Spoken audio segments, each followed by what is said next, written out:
Welcome to the Wisdom Seed Podcast. In this episode, we are featuring a recent talk given at our Shrine Room by Venerable Tenzin Dasel. Our board members, Richard and Allison Driscoll, met Tenzin Dasel on a retreat and made a connection with her and invited her to come to speak to our community here in Pennsylvania and online. They worked quite hard, and we were honored to host Tenzin Dasel in April 2023. I'll turn this over now to the recording with Allison Driscoll giving a proper introduction. Enjoy. Our evening tonight talk and program tomorrow with Venerable Tenzin Dasel. Richard and I had the great good fortune to meet Tsunma La last year and invited her right away to come to the Wisdom Seat. And here we are, a year later. I will consult her bio to make sure I get it all straight. She is the spiritual director of Tashi Gatsel Ling. She served as assistant to Jetsunma Tenzin Palmo and her nunnery, Tashi Gatsel Ling, in northern India, and returned there last year. And she'll tell her story of how it is that now she's here.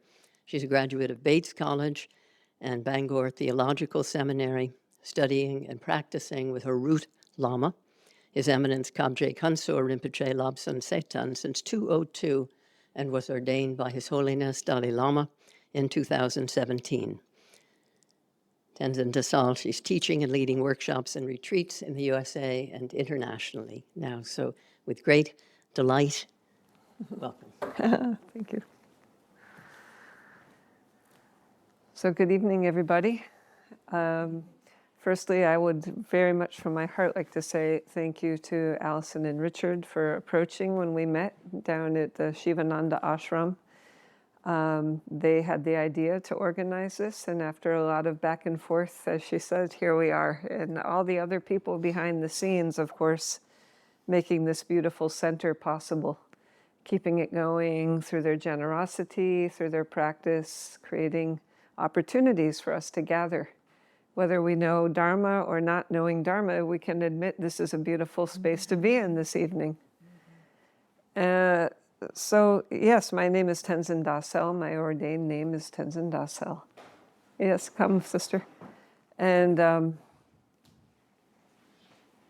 tonight is just a secular talk. You know, tomorrow is actually just practical practice of Dharma. But I say the refuge prayer before talking with you tonight, because if there's some wisdom that I have to share, really comes from my study of the Dharma through the Buddha and from the kindness of my teachers.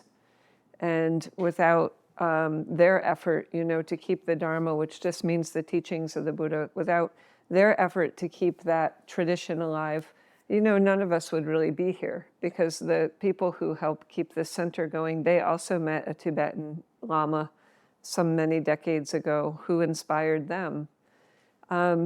And we don't necessarily need Tibetan lamas, and we don't necessarily need to be a Buddhist practitioner, have a Buddha belief faith, but we do need some wisdom these days. We can all agree, isn't it? Mm-hmm. I mean, it's beautiful that this space is called the Wisdom Seat.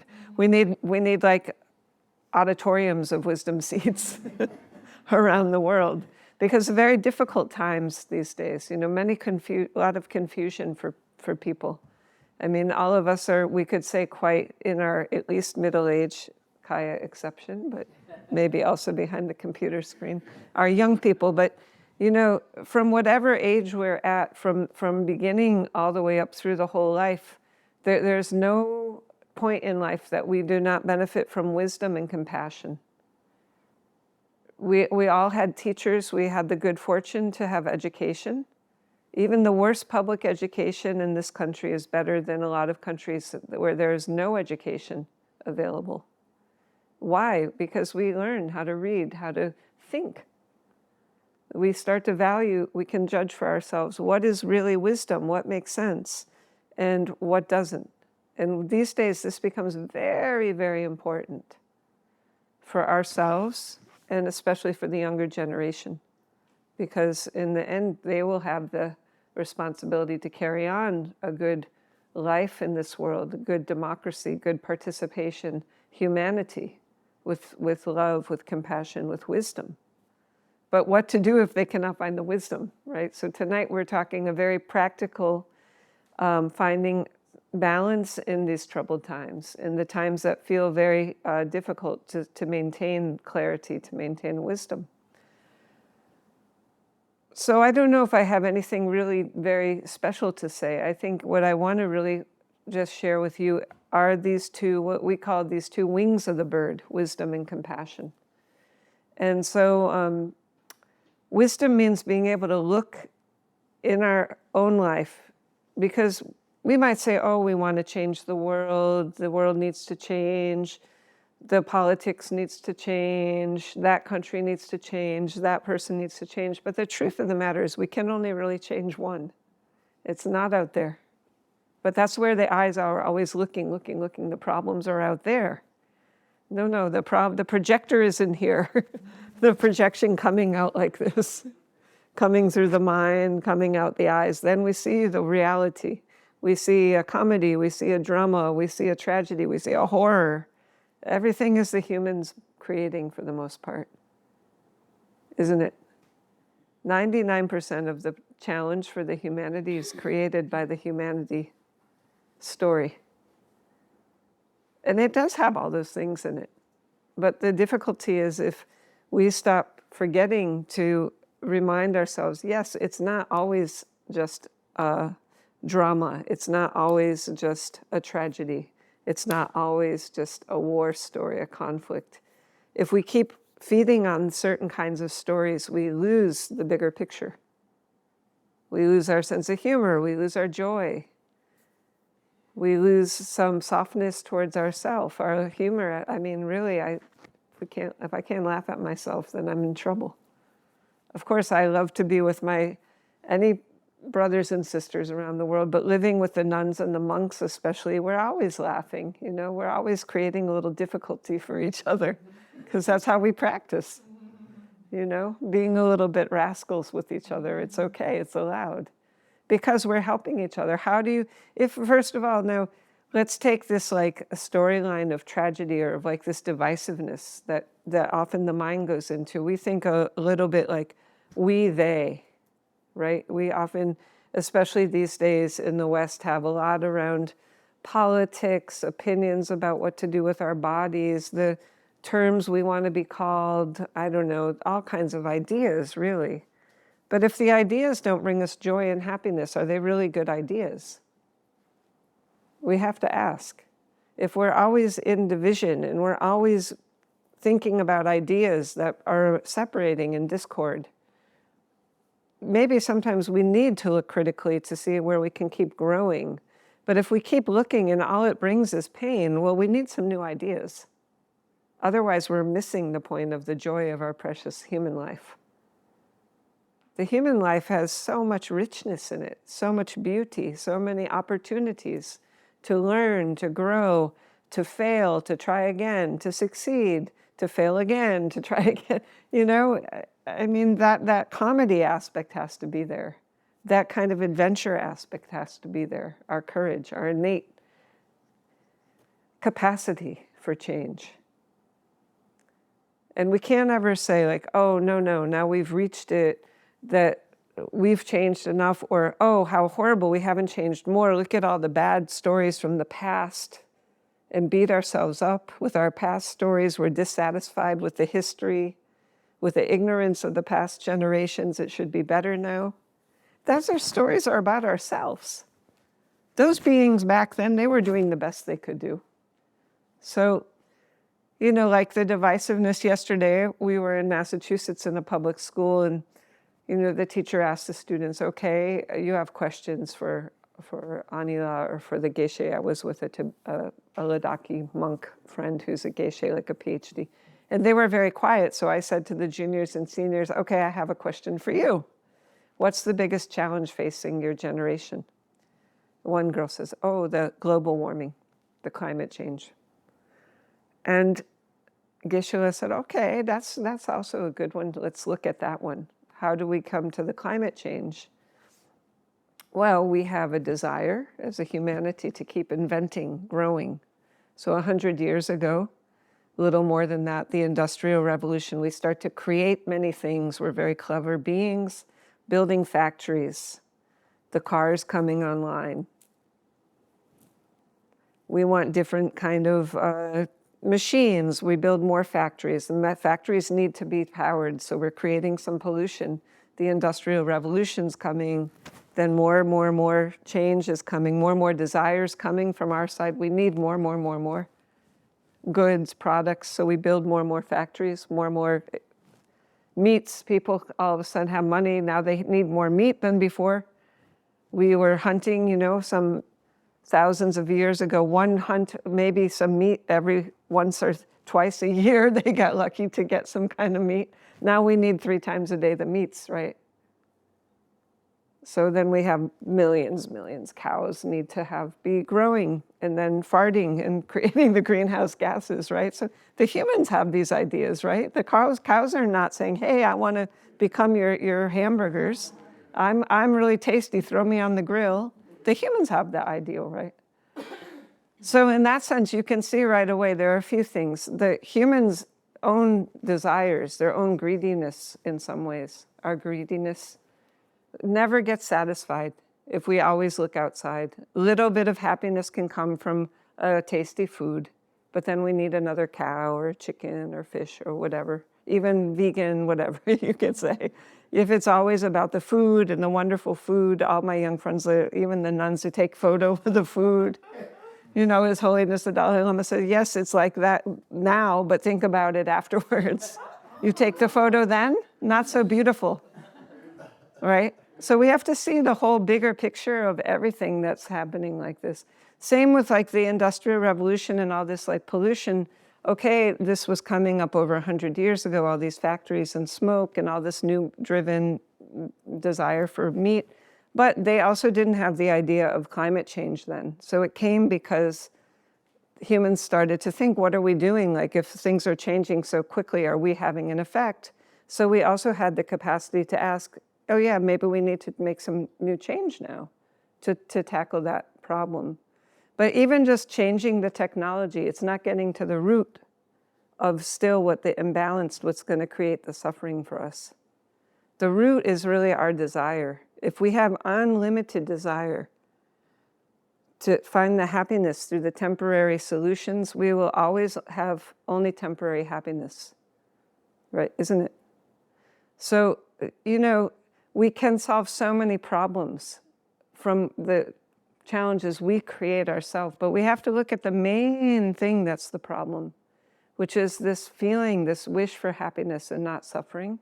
But how do we go about to find the real happiness, the real inside happiness? So one college student asked, oh, is it good to go to nature? And yeah, of course, going to nature is good, but if you have to go somewhere to find peace of mind and happiness, what happens when you can't go to nature? Or you just have to be unhappy for the other 23 hours of the day? I mean, we can't just go and be like a bird sitting in nature the whole time. That's not the answer. That's the inner nature of the happiness is already there. The true nature of happiness is already there. But we need to find the key, the key to the wisdom key, to open up into the true nature of that happiness. There's not one living creature who doesn't want happiness. Sometimes people say, I don't care if I'm, well, that's not, a healthy person's not saying that. That's not being honest. Someone says to you, oh, look, I have the happiness pill. You can have it all the time. Everyone wanting that one. That's why now all the marijuana shops are everywhere in the country coming, in addition to all the other medicines and the alcohols and all the health foods. Everything's looking for the happiness pill, some way or another. But it's not really that way, because it's not a lasting one. The effects are going to wear off. Then you need more of the pill. There's not one happiness pill. But the nature, what the Buddha's great insight was, his insight is that our nature of our mind is very pure, very clear, very joyful as it is. It's like a sky, a sunny sky, never with clouds, beginningless, endless space. Why don't we remember that one? Well, because we create habits that are like clouds that kind of block that up. And sometimes we have a glimpse of it in our meditation, or we have a glimpse of it just unexpectedly. We say, wow, that's right, that's really the true happiness. But then the clouds come in, or the phone rings, or the text comes, ding, ding, then our mind's going to the difficulty, the busyness, isn't it? So finding just that taste of the inner happiness is the beginning to start to really become more curious. How do we cultivate that wisdom? That's really is our wisdom, to know that the lasting happiness is here, inside. And when I say mind, I don't really mean brain. Of course, brain has something to do with it, because we can examine what brings happiness, positive benefit, through our own practice of meditation, through our own listening. So we do a few meditations. Now we're doing analytical meditation. I didn't call it that, but I'm telling you stories, and I keep asking you, isn't it, isn't it? So I'm asking you to think about if I'm saying, if you agree. If you don't agree, come on, let's debate. We can debate. This is what we do. For Buddhists, and my background's more Geluk, and I just went to debate school for a month in the monastery at the Shedra, the monastic college in India last December. And we use debate in our practice to use analytical meditation, to apply reason and logic to look at the nature of the reality. And it's a wonderful learning tool. And we also simultaneously always use compassion.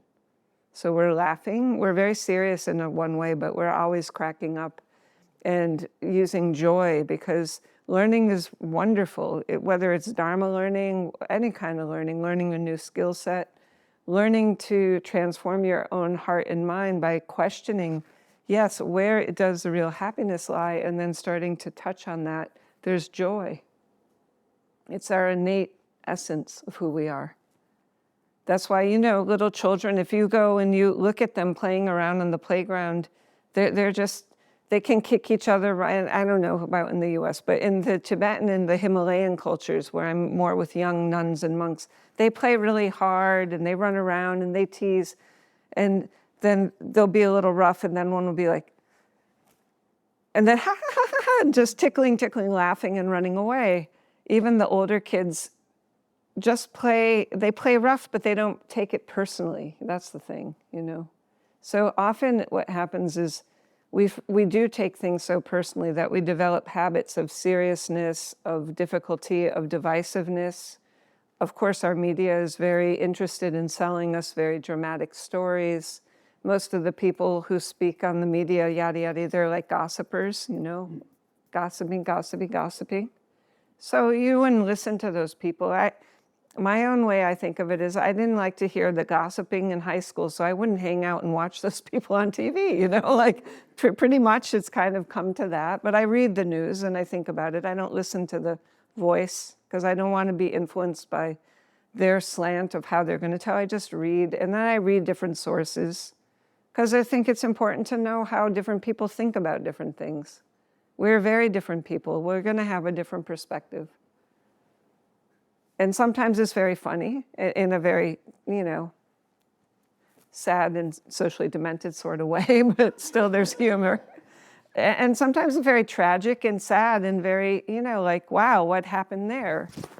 Like people say, well, what happened to Putin during the COVID time? We came out like we were not there, and now something changed in one person's mind, something changed. And now the world went from just a sigh of relief after COVID to like this other morass. So we can already see the outside world. Everyone's minds were deeply interconnected. That's the world we're living in. We may probably never meet Pudi, but we're affected by him, because he's changing the storyline of the humanity. And we're changing it too. So that's why we need the wisdom. We need the wisdom to look at, okay, we don't know what happened. No one wants war. No one in their right mind wants a war. Not to start it, not to be in it, not to be having to support it. And yet still these things come. Why? Because of ignorance, because of desire, selfishness, because of anger, attachment, because of pride. These are difficult human emotions that never will really bring satisfaction. We all feel them. We all have some of these emotions. So we shouldn't feel all of a sudden like we see somebody in some power and like we're judging, our mind is judging as if we don't have those problems ourselves in our own minds. Of course we do. still have anger and ignorance and attachment, aversion. But that's where our wisdom can be more deep if we really start to looking inside the nature of mind. And we find actually those are emotions. They rise up, they change, they rise up, they change. But there's someone who can watch how those come and go, come and go. And that one who's watching isn't those emotions. Emotions are something else. So often what will happen is someone's out there screaming at me. I say, oh, she's nasty. She's a bee, not a buzzing kind. I don't use those words, but just example. But why would I say that about you? Maybe you just had a bad day. Maybe somebody died. Maybe you just lost your job. I don't know. You just have a moment that your mind is under the control of an anger. Maybe it's my own karma in that moment. I have to pay it back. I did it to somebody else. But why do I say it's who you are? It's your habit. Maybe you have an anger habit. Many people these days have an anger habit. But why don't I get upset with the anger? Why should I say that's who you are? Because somebody else comes up from behind and hugs and loves you. You're honey. So that one doesn't think you're a bee. That one thinks you're a lovely flower, right? So it's not, we think just how we see people is how they are. And then we label them, and then we divide ourselves from them. Then we have a huge suffering difficulty. Wisdom tries to ask us to look deeper inside first. Our own emotions, our own challenge from ignorance, attachment, desire, hatred, aversion, pride, envy, the ones that don't really bring good, happy, so that we can have compassion. We can start there. That definitely starts to bring balance. When we have full acceptance of our whole range of humanity, that's just living inside our own heart, mind. That's a very basic one. This very basic, like Buddhist psychology 101. Because if we cannot give it to ourselves, how can we ever really genuinely have compassion and understanding for everybody? And this life that we're in now, that's what we really have to have. We have to have an understanding genuine for humanity. Not just our Buddhist or our politic or a certain kind of gender or a certain kind of country. Because these things are going to just keep changing so quickly, We have to have a deeper wisdom to really understand how deeply our altruism can grow first to ourselves. We have unconditional loving kindness, unconditional loving compassion, joy, equanimity. So there's not like some part of us we hold really close. Maybe we have an identity that we accept about ourselves without even having to think. That part of ourself, we just say, oh, you're a kind person, you're a generous one, you're pretty friendly, you do a pretty good job maintaining environments when you're there, you're not creating difficulties. But we might have parts of ourselves we push away. Oh, you're not really genuinely sure what you're doing, you're not genuinely patient, you are full of doubts, but we don't really look at the ones that make us feel a little nervous or insecure. So we split ourselves into just accepting and some part of ourselves, but another part maybe we really don't fully accept as well. Maybe some habits, like I said, some anger habit or some doubt habit, maybe some other addiction habit, shoppings or whatever, food habits, something that we feel like I wouldn't want anyone to know, so I won't look either. But we have to just let everything come in. Fully be seen and loved, accepted from our side. Because then we're being honest with ourselves that that's not very easy to do. But what is easier to do is we accept some part of our own goodness and then we look outside and we go, yeah, okay, I'm not going to look at everything I need to change, but I'll start criticizing all those ones out there because that's easier. And we create the concepts, what's wrong with the politics, what's wrong with the race relations, the gender relations, everything. We can get very distracted. That's creating more imbalance. You understand? We're communicating. So if we keep doing that one, we're never going to find inner harmony with ourselves. We never will find that wisdom with the peace of mind. And this is why the compassion always has to come together with the wisdom. Because once we have compassion to see our own habit that way, that even with ourselves, there's like a part that's like, a part that we don't like, and maybe a part that we ignore. We're not really looking too deeply. Once we start to look and we go, oh yeah, it is kind of like that. I see that now. Okay, now I accept it. Then we say, okay, what parts bring me happiness? What parts don't bring happiness? It's very like formulaic, common sense. We can analyze. Does ignoring a problem make it go away? Or do I want to work on my patience? Right? Does impatience, just ignoring being impatient, is it going to help me become patient? Not really. So then we practice more patience. We practice first with ourselves, more humor, more getting, where can we control patience? Sometimes, okay, working on being on time so that you don't feel stressed out. So then you're impatient for the traffic to move so you can get to where you need to be, because you always are running a little bit late. And then you have to get through the traffic. It's their fault that they're in your way. Get out, honk, honk, get out of the way. Well, okay, then that's your impatient practice. Maybe you have to start 10 minutes sooner the next time, for example, right? Because then you can be very cool, patient mind. From my side, I used literally once when I was younger, before being a nun, I literally jumped on an airplane as it was separating. I was that person. You know, in my 20s, I was constantly like so busy doing everything. So we can change, like, you know, oh yes, hello, today someone says to me, oh, Anila, it's good if we go to the airport early because the whole Boston Marathon is happening on Monday, so many people might be coming. So the traffic might be really full. So instead of 2 hours, let's go, it's 3 hours. Oh, okay, all right, no problem. Then we can work with the free time we have. We can do something with it. So we have to learn that one, you know. India teaches a lot of patience. So the last 7 years, mostly I'm between here, more in India. So you really have to learn patience in India. No doubts, no doubts. With everything, with electricity, with maybe toilets there, maybe toilets not there, with clean water, maybe no water. Ride showing, maybe no ride is showing. Maybe food, someone remembers you're in retreat up in the mountain, they bring the food, maybe they don't bring. And you're in retreat, you know, that's how it is. So you have to have the patience. So you can train, we can learn everything actually, and it's quite good.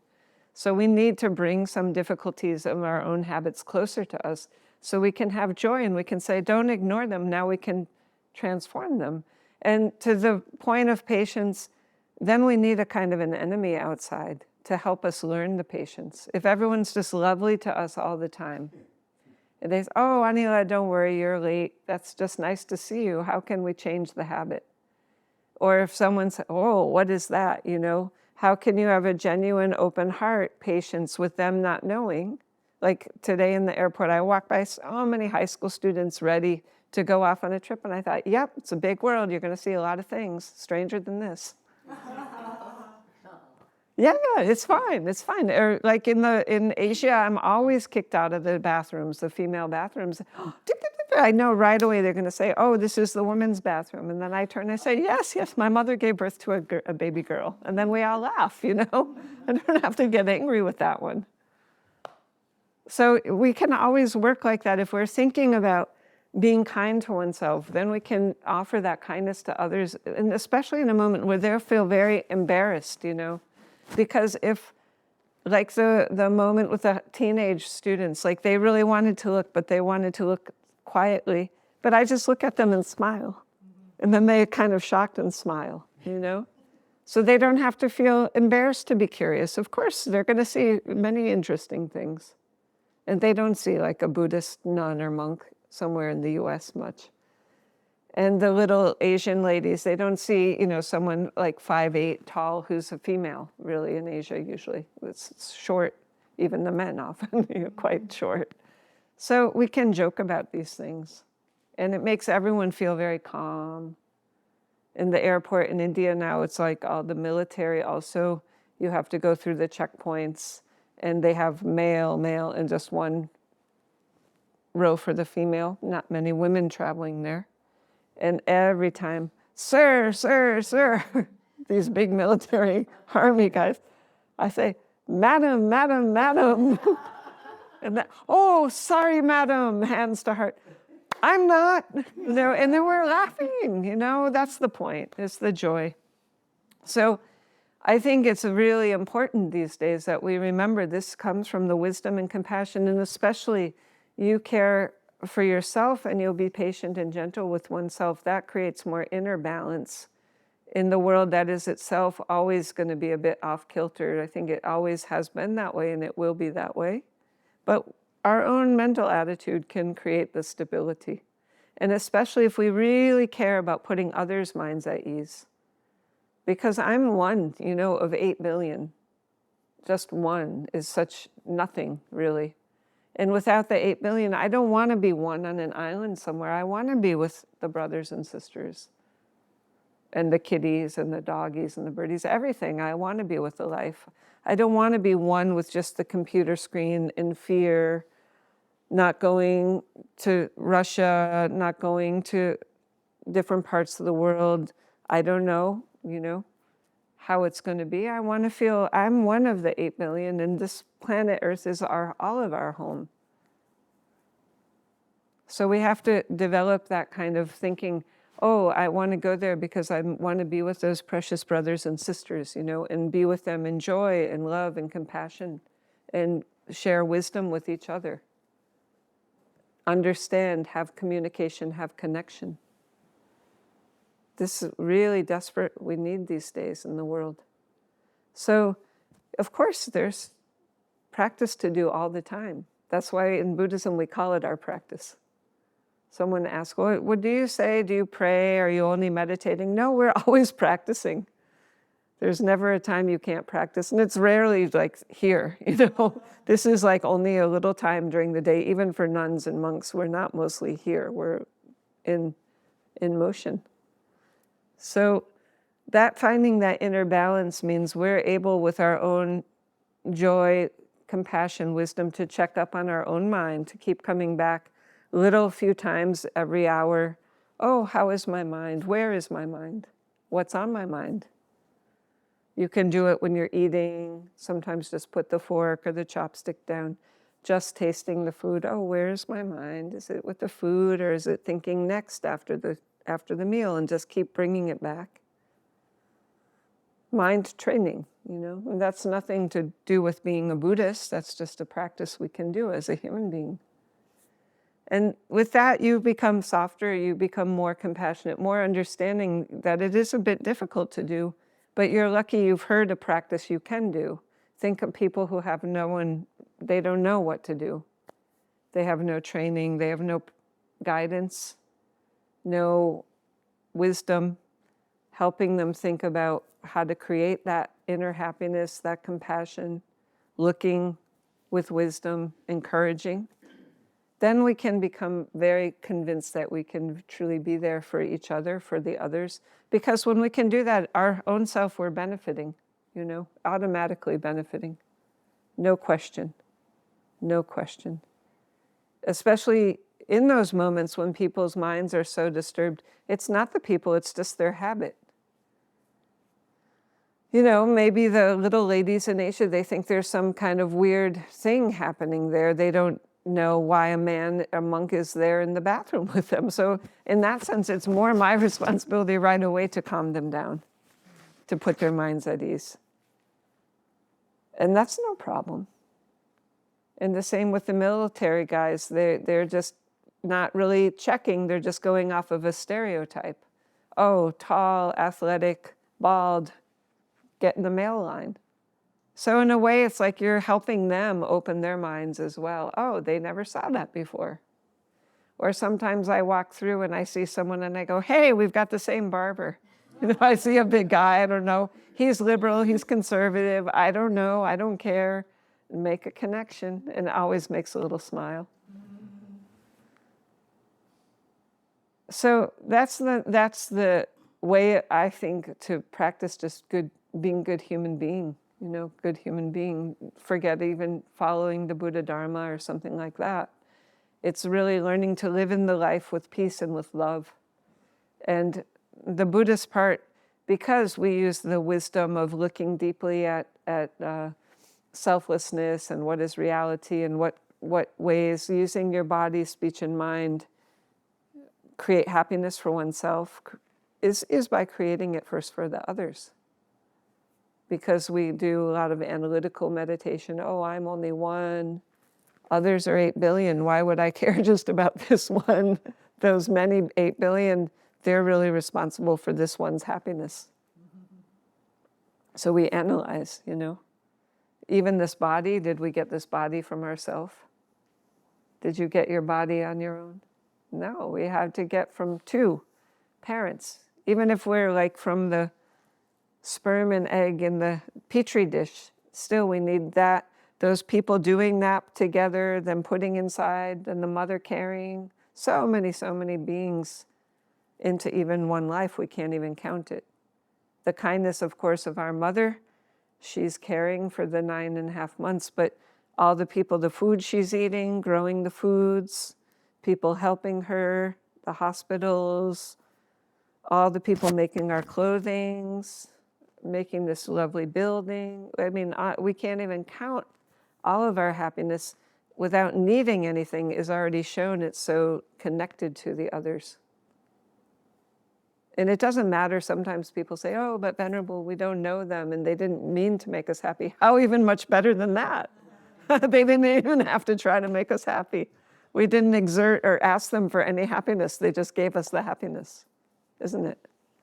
So this way, if we think very carefully, we can start to transcend like the difference of the appearance that sometimes we hear what someone says, or we think, oh, she looked at me strange, I don't like that one.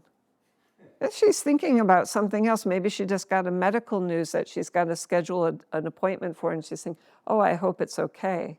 Or her parent or something got a bad news, and she's thinking about that. But we see a little look on her face, and we take it very, oh, she doesn't like me. So then I don't like her. It has nothing to do with you. She's not looking at you. She's having her own expression. You, in your mind, are making it about you. So we do this quite a bit, actually, without even noticing it. But with humor and compassion, we can start to notice those habits, and it becomes interesting. It really becomes interesting to try to see, okay, now, where are those habits? One of my teachers would say, those are habits that are like bad roommates, so we need to evict those. They're not living anywhere else except in our own minds. They're occupying some rooms there. And if those roommates are being troublemakers, time to evict. The one's impatient, the one always making the bad story about me, the one that's always critical, throw them out. No one else can evict them.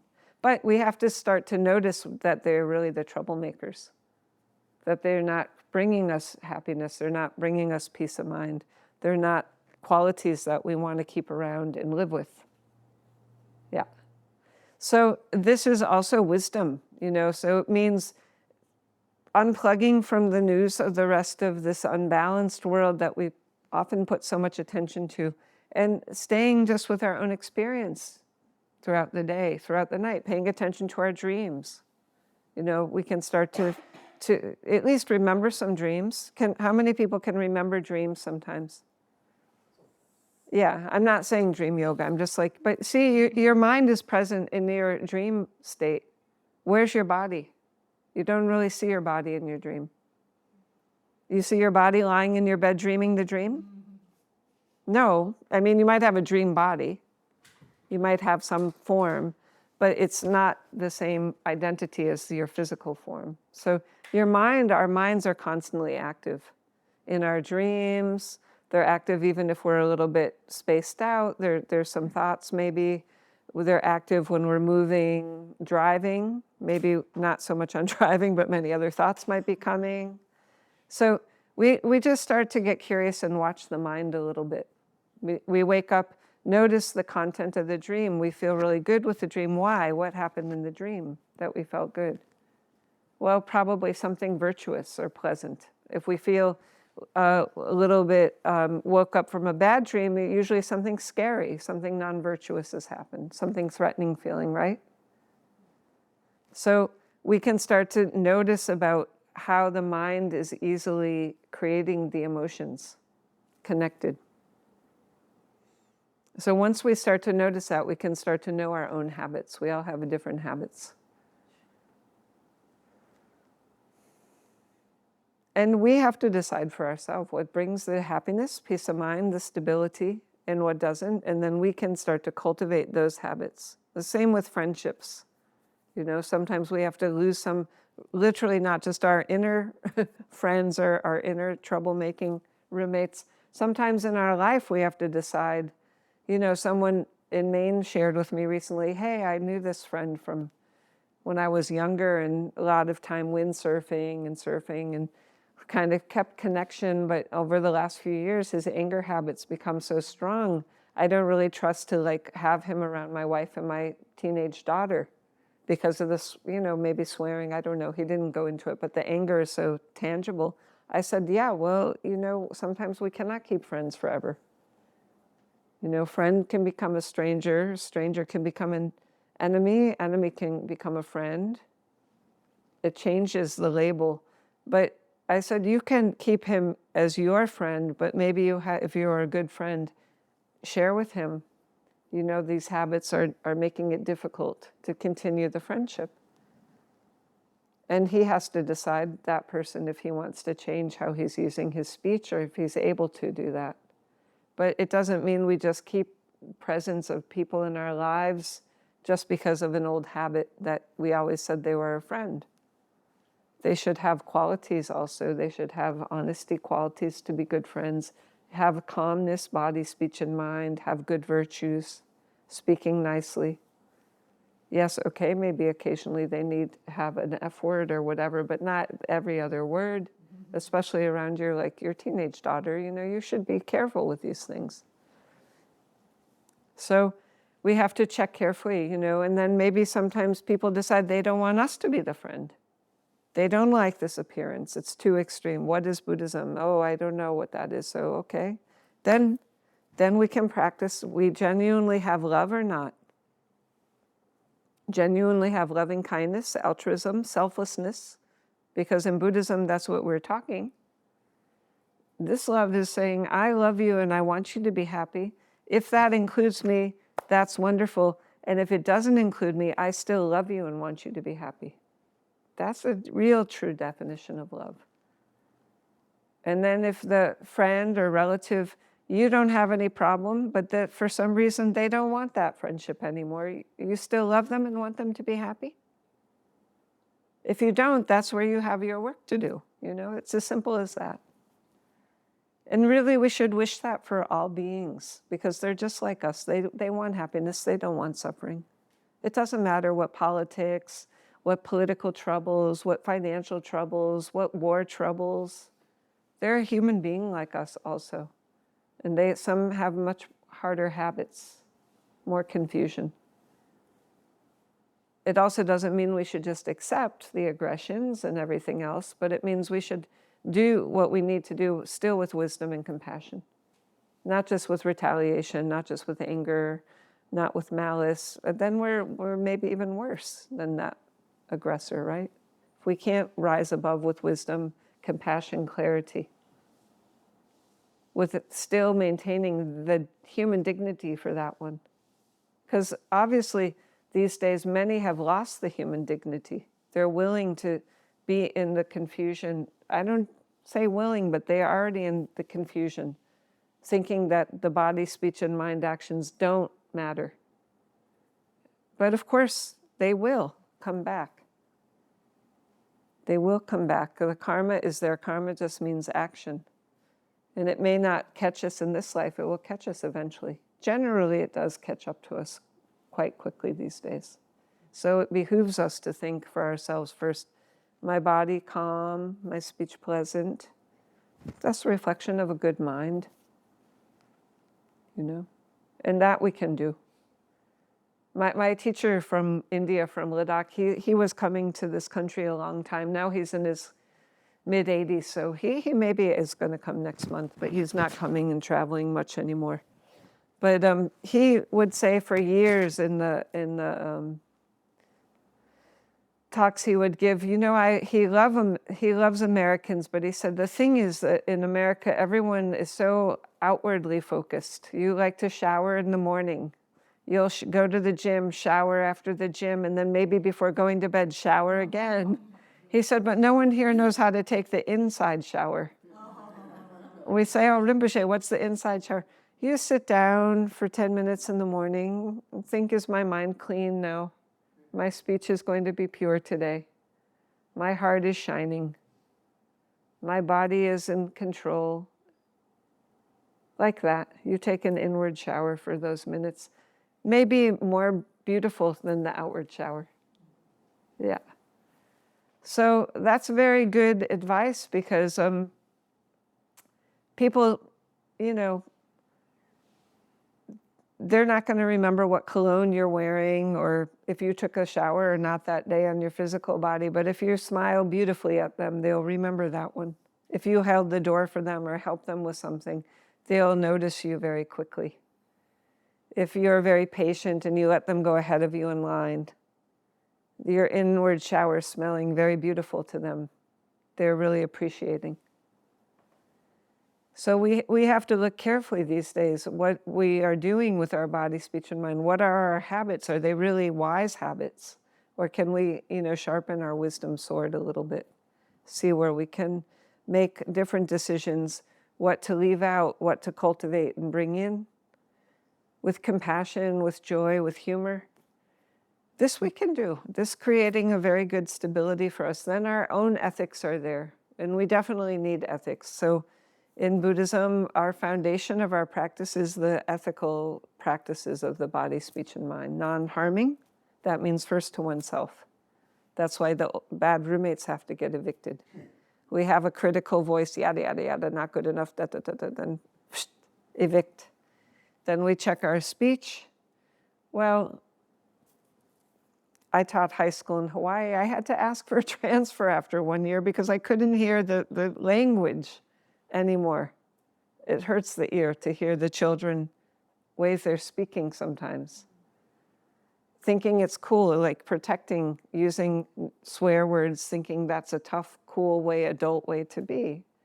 These days I'm shocked, I don't really watch sometimes sociological experiment. I look at the television. I cannot even look anymore in this country at the television.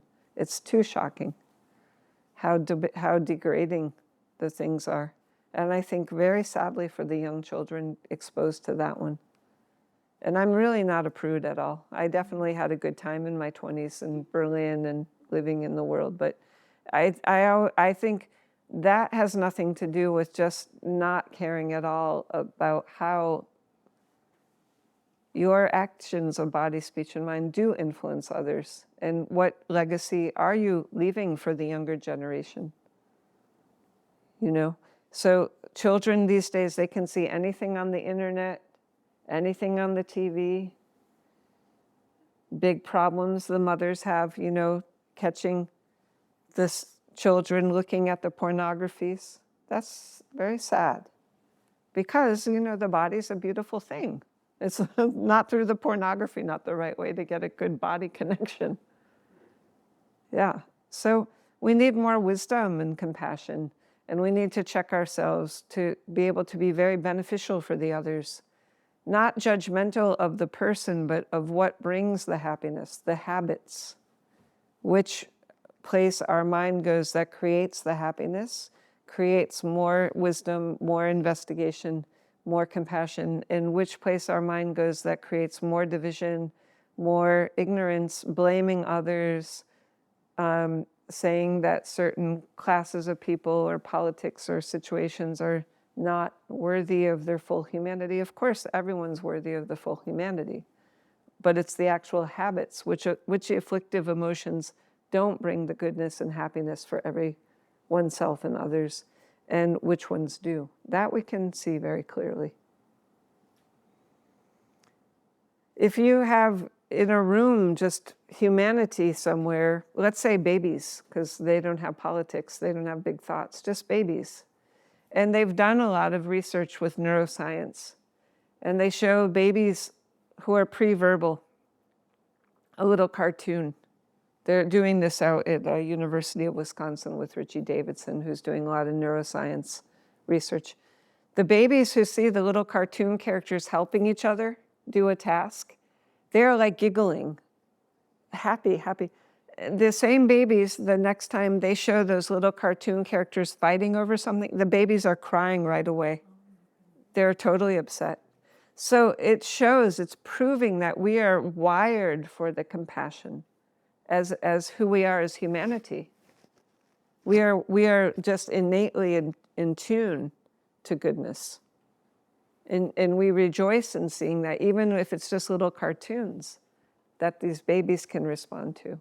And even though we get older and we get clever and we have philosophies and politics and beliefs, are we still able to find joy? Or do we get lost in the complexity of our own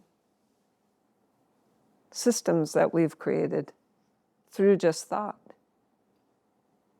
So we have to be very careful to stay really deeply open to wanting to invite the joy with the compassion.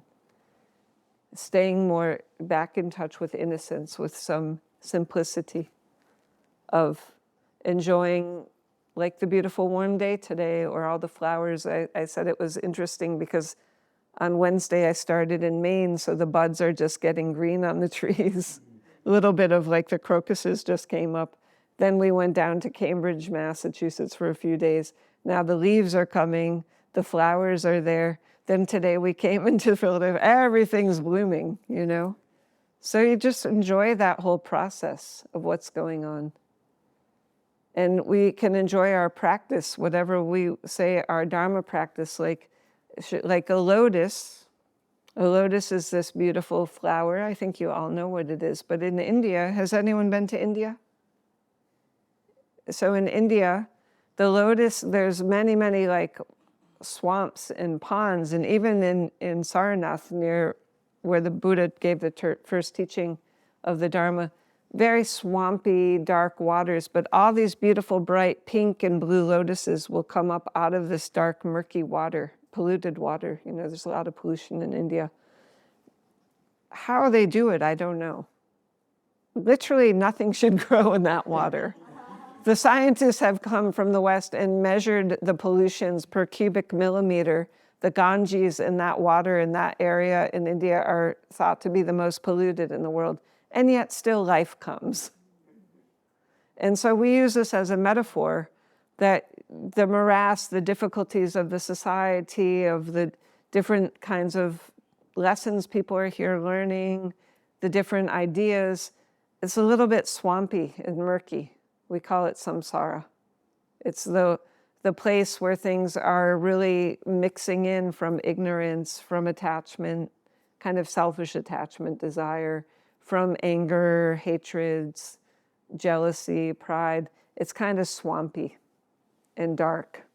And yet still, that lotus pod is down there, and for some capacity, through that mud and murk, sends out a little tendril of a shoot. How it even knows which direction to go in. Literally, it's like as dark as your shirt, you know, that water. But somehow it knows where to find the light. And it starts searching, and it goes. And eventually it will come up out of the top of that dark, murky water as a lotus bud. And it will blossom into these amazing big lotuses. And the lotus stands, it's not like a lily pad flower that sits on the water. It's literally above the water. And yet it's still connected to that. And that's why in Buddhism you'll see this symbol of the lotus very often as the symbol of renunciation. Meaning, yeah, I know, I'm still connected. Samsara's down there, but this nirvana is looking pretty good up here. So you can work with everything, you know? It's not that you have to get sucked down into all that difficulty, all that confusion, all that heaviness. You work with it, but you don't become part of it. You rise up above it. That's it. Then you can really start to be grateful. Oh, I'm so glad that colleague's so difficult. He's my perfect, or she's my perfect teacher of patience, right? Because we need difficulties to grow patient. We need someone who makes us feel challenged around impatience. To grow genuinely compassionate, we need someone who really doesn't like us. We can feel it for whatever reason, karmically. Or someone changes their mind and says, someone really liked us, like a relationship, that changes. Relationships are changing. I'm in love. You're my wonderful, delicious one those first 6 months, It's great. You met the soulmate. Everything's going to be right. The pink cloud is everywhere. Yes. See, you're grateful that Anila knows these things. I'm not just little Himalayan nun girl from the beginning.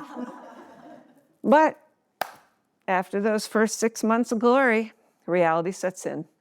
And then you got to deal with the humanity of the moment. You've had your little bliss bubble. It is popped now. Now the real question, do you really love that being, comes up. You're going to go for another 6 months and start to really understand who that person is, not just the projections. Yes. And so now we're talking more realistic, okay? The human emotions are coming, those other sides are showing. And then our challenge is going to be, now our ignorance is no longer there. Now our wisdom and our genuine interest has to show itself or not, right? So we have this great opportunities just in our own ordinary human lives. And then in that case, it does not matter your whatever gender thing you want to call yourself. You're a human being, having a human experience in whatever way it's meaningful to you. Great, wonderful, I rejoice for you. You label whatever you want to label, but you're just having some human experience. Learn from it deeply, with your humility, with your honesty, with your wisdom and your compassion. Instead, we get very confused, carried away. That joy is finished, so then the relationship finished. Gonna find a better one, new one. There's not a better new one. No, that one's good enough. That one doesn't want to be with you anymore. You still want to be there, isn't it? We cannot change the mind. Someone makes up their mind, sorry, no more. So we can learn always changing then compassion, not only our curse as an unlovable being. Everyone understands suffering we don't want, happiness we want. Change can come. We really care about that person, we say, okay, I love you, I still want you to be happy, go be happy. If that includes me, great, and if it doesn't still love you, want you to be happy. But often instead, fighting over money, fighting over material, who gets the car, who gets the house, who gets the dog, who gets the yada, yada, yada, whatever, Where is the love from the first 6 months of the pink cloud? It's like a very dark one now, raining, thunderstorms, always. So compassion, because everyone has human relationships. We're human beings. We have complexities, but we can remember if we really, really, truly love others, they're also just as convinced of their own experience as we are of ours, so we have to give space. Sometimes we can hold more space to try to understand from their side. Sometimes we need to ask for space from our side, but we hold the compassion and we use the wisdom. Oh, remind us, just like me, they want happiness, don't want suffering. Just like me, they're doing the best they can. Just like me, they have bad roommates. And some good ones, too. And they're giving opportunity. They're very racist, they're very homophobic. In our own families, of course, these things can come. They're better in our own families because they're more hurtful, actually, than if some stranger is homophobic to us or racist to us. But if it's in our own family, then it's better because it hurts us more. It shows us the real dangers of those thoughts. Yeah. I say better because we see how dangerous those kinds of thinking, labeling, misperceiving the reality are. Our compassion can get deeper, I mean, like Gandhiji, he wasn't going to be a great Indian sadhu leader. He was going to be a lawyer. He was wearing tweed coats. He was going to get educated in London. It was only when he himself experienced racism in South Africa that he even had a concept of racism. And his country was already colonized, for a long time by Britain. He grew up in that. So it was good he had the personal experience. He changed a nation. And these days in India, Gandhi's very vilified. It's amazing. It's amazing. He's a bad guy now because he was Hindu and he didn't want to go all the way to totally challenge the caste system fully. In that moment, he was accepting of Hindus keeping a certain level. Why? Because in certain points in time, you can only change so much, but it didn't mean he didn't want eventually for the caste system to dissolve. It's just that he also understood that it's very fragile when big social change comes. You could dissolve the entire country into chaos. And the same now with racism in this country. Of course, the founding fathers, many of them, they did not want slavery at all.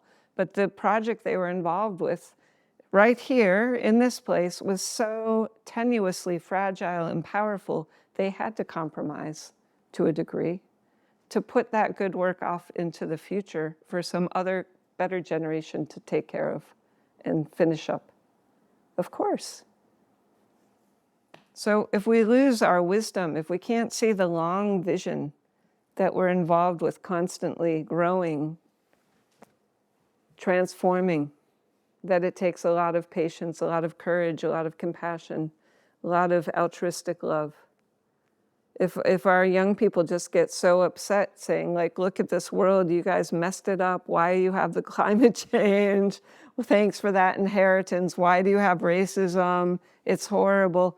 Of course, no generation wanted these things. Everyone's been doing somewhat to the best that they could all the way along. It's messy. Humanity's messy. But, liberation's possible.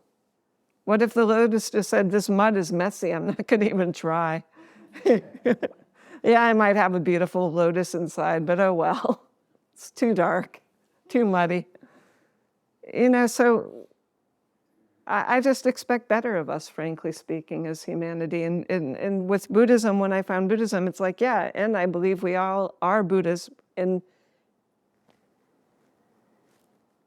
our own potential to become that, but through a lot of work, So maybe you don't want to be a Buddha, that's fine, but we need to be better human beings, for sure. Meaning for our own happiness, first of all, we get to be wisely selfish. What His Holiness Dalai Lama will say is wisely selfish, meaning if we do transform thinking about benefiting the other 8 billion ourselves, we're already gained something, we can do that. It shouldn't really be our main motivation, but it's okay. It's okay, it's a good byproduct. But if we really look at the moment of humanity's big pressure right now that we're in, there's no doubt that we cannot not do this. It's not really a choice right now around using wisdom and compassion for our own capacity in our own little sphere that we can create change in. Our own heart, our own interactions every day do truly matter deeply, deeply.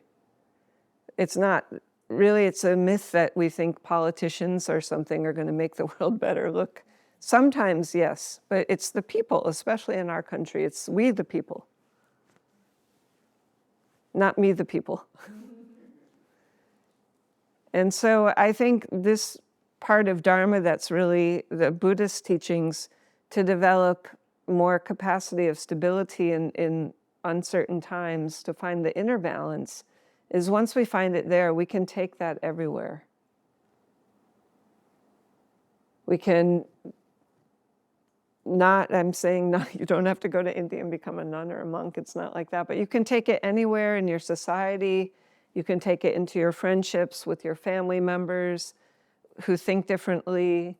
You can use it as a practice to find the harmony through the difference, not by having to agree or ignore what others think, but to be genuinely curious, why do they think that way?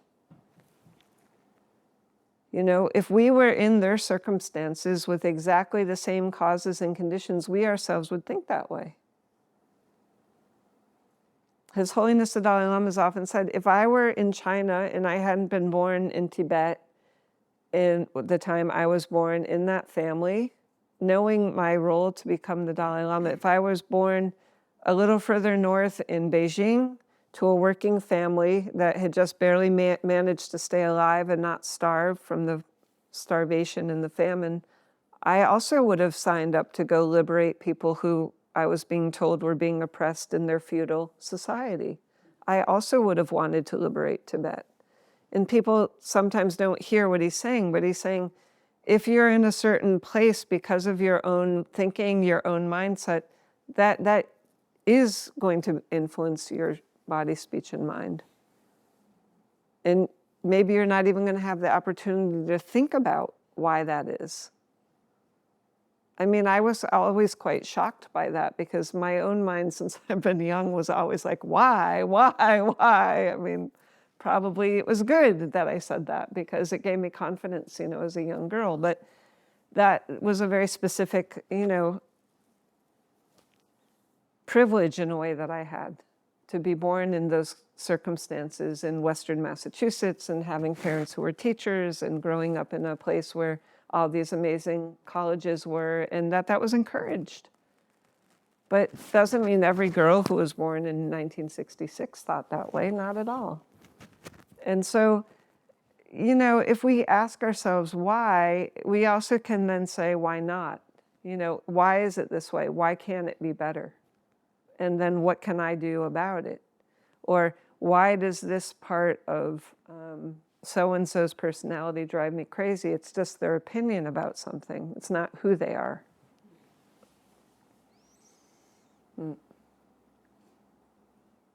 And so in that sense, we have very good times that we're alive and to practice patience, practice wisdom, practice compassion, practice altruistic loving kindness, recognizing just like me, everyone wants happiness, does not want suffering. Everyone not always skillful about finding the real happiness. But I also say, yeah, not very skillful many times I can remember. That's why I'm like this, you know, so unskillful. Please, I need some wisdom. Let's go to India and get some.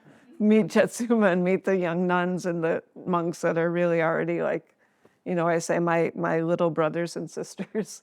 So clear, so already like knowing this is their path, this is what they want. My friend yesterday I was with 7, he starts at the monkhood at 7 years old, you know, very pure, very wonderful. I don't feel less than that because of his path. I just feel grateful to him for his path.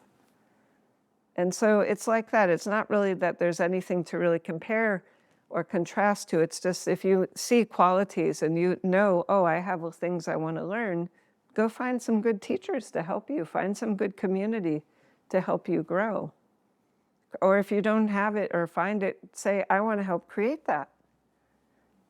That's really wonderful. We need each other to learn and grow with together. So I don't know what time it is. Somebody better help me out. 8:30.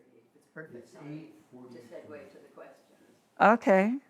That's what time it is. We're segueing to the questions. I'm glad I didn't even need my little notebook, but it's true to its quote, I am here to live out loud, so I've been living out loud with you. So any questions or any answers that you have? And then there's the online as well. And hello online as well. Any questions or answers? Yes? I have an observation. One thing about the lotus, in that muddy water, in the mud of samsara, is the lotus plant itself is one of the best water purifiers in the world. Oh, well, there you go. There's another You good. put it in the yuckiest place and you give it time, and it'll clarify that water. You can drink it. Oh, yeah, well, that's even better. Yeah, another metaphor. I knew it about the sunflowers because my farmhouse in Maine had lead paint, and you could scrape the old paint down and let it go in the soil if you had sunflowers planted there, because they'll do the same thing for the soil. They'll purify it. So, nature, we're built that way. That is also part of our nature. And this is why you can have amazing humanity who can take on those poisons of the generation or the moment that they're planted in. I mean, you can say whatever you want about how not good enough Lincoln was, or Franklin, or Martin Luther King, or Gandhi Ji, or Mother Teresa. People do say those things. Now the Dalai Lama, they try to bring down. Good luck. Are you even in that league to breathe in that air, what those beings were doing? So thank you for adding that in. That is the real call for the humanity, is we need those lotuses and sunflowers to say, yeah, I know, this is possible. Let's do some big purification. Just in our own little where we're planted, that will be enough. If each of us could do that, then the humanity, a beautiful garden of humanity. And even in our own families, I see my extended family and family back in Europe, which is very old school, just unlearning the reactive mind, but even just being there, with our intentions of our practice can help calm down a situation. And they see. That's right. Just being there, just holding pure intention, motivation, dedication. May we all be happy. May we all be free from suffering. May we all have joy and equanimity. We don't leave anyone out of that wish. That just holding that in a moment. I just did it. You can do it in the airport, anywhere. And your family is a good example, but anywhere these days, you can bring that in, and it really helps. Even today, I wasn't looking at these people. I didn't even catch. At some moment, I saw, oh, she's very upset. I think her voice came. Then she saw immediately when I caught it, and her voice went down.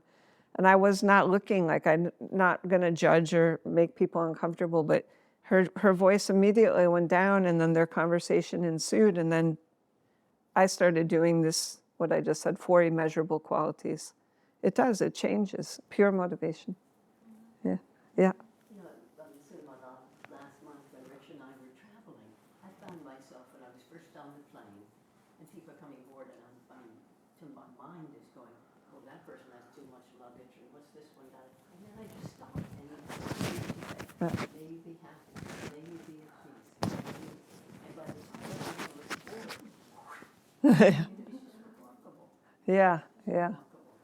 Yeah, it's good. So that's why it's good to have what I said, a practice, so you have a few little tools that you can just quickly let the mind go to something beneficial. Otherwise, it will just keep ruminating. First of all, thank you for your talk. Oh, my pleasure. How to deal with triggers out there in the world. Yes. Tsunma, Yeah. can you repeat? I think because we have an online situation, people aren't hearing the questions, so people have. Okay. Yep. Yeah, thank you, Bill. Okay. Thanks. I was just asking how to deal, or strategies for dealing with triggers. Yes, out there in the world, you said. Yes. But I will start first by suggesting they're not out there in the world. Because if there are triggers out there in the world, they would trigger everybody. So the first place to start with is recognizing what are your triggers, right? Because they're different for all of us. And they will appear and present in our environment, but it won't be a trigger that's out there in the world, because if it was like that, everyone would get triggered. So it's not that way, right? But for your triggers, the first thing is recognize what are your triggers. You don't have to tell me, but tonight you should write a list. The ones you really know about. You already really know. We're not like young people, but you know what your triggers are. Then you identify what are the antidotes. So I use mine, impatience. The antidote, patience, loving kindness, compassion, right? That starts, though, first with the wisdom to recognize the awareness. Oh, impatience is coming. right? The awareness as soon as it starts to arise. Maybe you know certain scenarios that are triggering. So then you start to pay more attention. What is it about that scenario? Is it, you might label it's the person in that dynamic, but my guess is it's much more something about a dynamic than a person, right? Either a personality trait or something that it brings up. So more awareness than compassion. If you cannot have to deal with that for a while, that's good, more compassion. But eventually, when you find yourself in it, right away, compassion. Compassion, if you feel flooded, then why we use mantra? Mantra means mind protection. Best mantra, Om Mani Padme Hum, the mantra of compassion.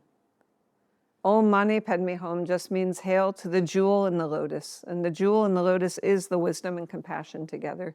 And you can't think something at the same time with the mantra.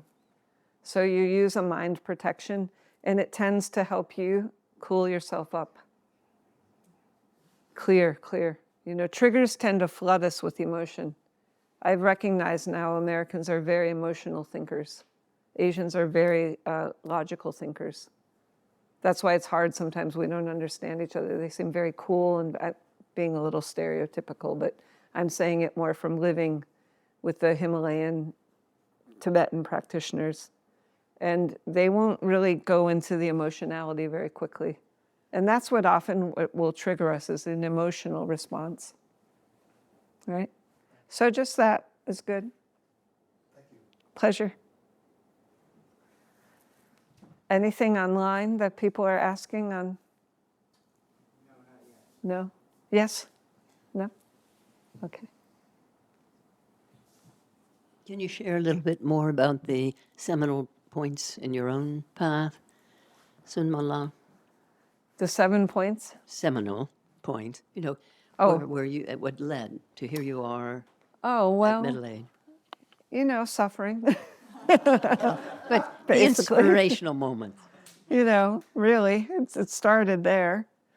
When I was young, I think I was really looking for truth. You know, I remember being quite young and picking up like Plato's Republic and Socrates and some books and being really curious about what is truth. And definitely some suffering, like my parents divorced when I was young, and I thought, oh, no one else's mommy and daddy don't live together, and what's happening? And but they still were so kind and so present in my life. I thought, well, I'm not really suffering, you know, but I was aware of, you know, sorrow, sadness. Pets dying. Well, if there's God, why is the pet dying? You know, like having these questions at a young age. And I really liked to discuss since I was young. And so I often discussed with any teacher and adult. And partly being raised Catholic, you weren't really encouraged to do that.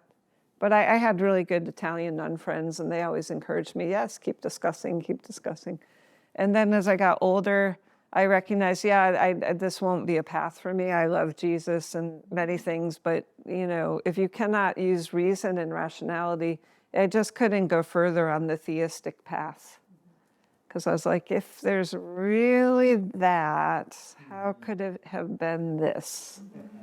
World War II and World War I and potentially nuclear war and on. Like, what would that say about a deity? So again, like analyzing. And but still at the same time, really, I love, you know, I love life. I love humanity. I love many things that I was doing in life with sports and studies and nature and lots of things. So I thought, I guess we're really going to have to do a lot of learning, you know, myself and also this planet, whatever. When I was young, I had the chance to go to South America when I was 21, and that was like being on a whole different planet. So I was like, whoa, you know, like what is this planet Earth? And the people were so poor, but they were so kind. And during that time, I was a little bit caught in the Civil War and heard machine guns and really felt my life is quite on the line. And I thought, oh, you better not waste this life.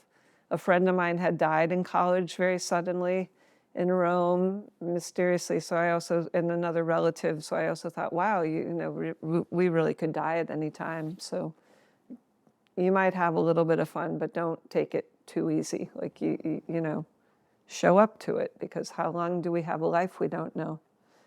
And then eventually, I think through that time, I traveled a lot, and I was doing work that I've always believed in, but I felt I got to a point where I wanted a teacher, but I wasn't really sure where to look for a teacher. And then I met my teacher. So that old adage, like, when the student's ready, the teacher will appear, it literally was like that.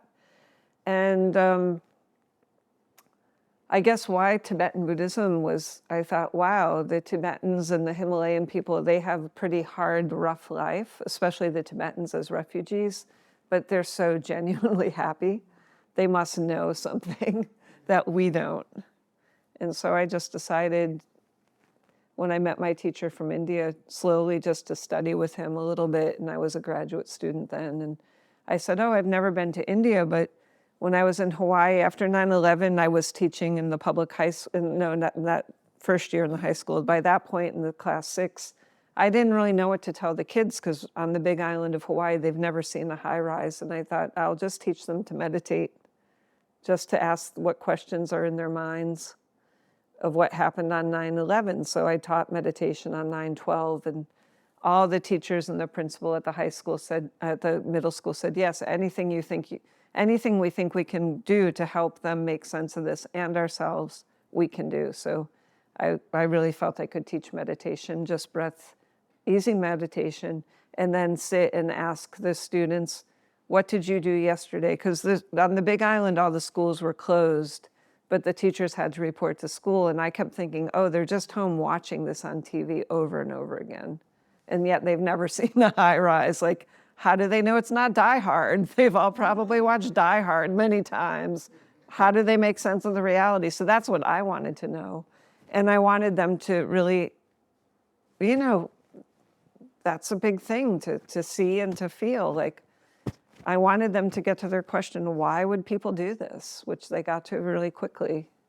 And so with the meditation, what was surprising was they liked it so much that I thought, oh, this is what I really want to teach. Like, I want to teach this kind of analytical meditation, the compassion meditation, the single-pointed meditation, how to really hold your mind someplace. And so that moment was very instrumental. And within the next year, I had moved back to Maine, and that's when I met my teacher. And within the next 2 years, I said, oh, I've wanted to go to India. And he said, yeah, come to my school that I started. You can come and teach the students meditation. I was like, really? Aren't you guys doing that? You know, you're Tibetan Buddhists up there in the Himalaya. He said, oh, they mostly will know how to do it. They do it at home, but good idea in school. So I just remember being, you know, maybe 38 or 39 with like these 200 students in front of me trying to speak in this huge outdoor public space up at their school. My voice is getting lost. And then I thought, oh, I need like a singing bowl or something, because then they can know. But the kids love the meditation. And yeah, I mean, just very quickly things started flowing around. And I didn't want to be a nun at that point. That's when I had an organic farm and was finishing my graduate school. But I guess as things started changing more on the political scene and my Dharma started going deeper, I thought, wow, I want to go into the robes. Like, some dreams also came. And then I thought, yeah, this is a unique opportunity to go study with the Tibetans and to really, not really so much, I do know some Tibetan, but really learn Dharma from them, because they hold this long lineage unbroken to the Buddha. And yeah, I just decided in 2014 I'm going to go for it. 2015. My teacher made me ask a few times. He's kind of like, what are you going to do? You cannot come out of the robes in the West. No one's going to support you. There's no nunnery. Which is true. I mean, not that no one's going to support you. There is no nunnery. I said, well, maybe I have to start some little project or something, but let's see. So then I went to India in 2015, and by 2016 took very novice vows. And then by 2017, asked the Holiness Dalai Lama's office, and then took vows with him. And yeah, thought it was I made really good decisions in my life, but that definitely was the best so far. Because I think I've been able to be with the most open people who really want peace and love and harmony and wisdom and compassion in this world. And it's not just here in the US, but in Russia, in the midst of the whole craziness of 2017, 2018, a Russian nun friend said, "You need to come to Russia." And I was like, "Really? Really? Now I need to go to Russia as an American?" I mean, that was like the most tense time. I was like, all right. One of my teachers said, "Maybe you should wait till the summer. It's going to be really cold there in December." I said, "No, they're asking now. I'll just go." But it was wonderful. I mean, the people were really curious about Dharma, really wanting to change. Yes, there were some big challenges, but that's just called life. And yeah, I mean, it's cold in the Himalayas with no indoor heating in the winter, but your Dharma is really hot, so it's okay. Yeah. Thank you, Tsunma. Yeah. And unless there are any other questions, we could close, if you want to do that. Sure, With a yeah. dedication. Okay. And then I'll say about tomorrow. Okay. So let's just think from this time that we shared together. We sat in some meditation. We're listening deeply, thinking about our own story, our own practice as a human. That this really does create wonderful merits, just showing interest, just being curious, how can we find more balance in these challenging times? And that we wish the same as we do for ourselves, that all beings can find inner harmony, balance, and peace. And just as good human beings, with that genuine wish one to the other, without any consideration of who's deserving of that we genuinely dedicate all these merits for the happiness of all mother beings to find true lasting balance, peace, harmony through wisdom and compassion. Jangchup Semchok Rinpoche Make Panam Ke Gyorchi Ke Parnyam Parme Paryang Gone Gondu Pelwar Shok. Bodhi mind, precious and sublime, may it arise where it has not arisen, and where it has arisen, may it flourish and grow forevermore. Gangri wa wei korwei shinkam dear pendang de wa malu chungwei genrezi wang tenzin getsui shapezi te bardu ten gyorchi. In particular, I pray for the one who knows all the scriptures with the power of his intelligence to have a long life through solid strength of his mind and his mastery of life, in order to benefit the teachings and all beings. Through his good, wholehearted resolve, may the Holy Lady Jetsunma Tenzin Palmo's highest noble aspirations swiftly manifest for the benefit of the Dharma, the benefit of her own practice, and the benefit of all mother sentient beings. May we all attain Buddhahood for the benefit of every sentient being. Thank you, Tsunma, for sharing the teachings of wisdom and compassion, and for being the embodiment of both wings of the bird in the talk tonight. Thank you. And thank you for those who are online as well. So thank you all. Have a good night. Thank you, And we'll everybody. see you tomorrow.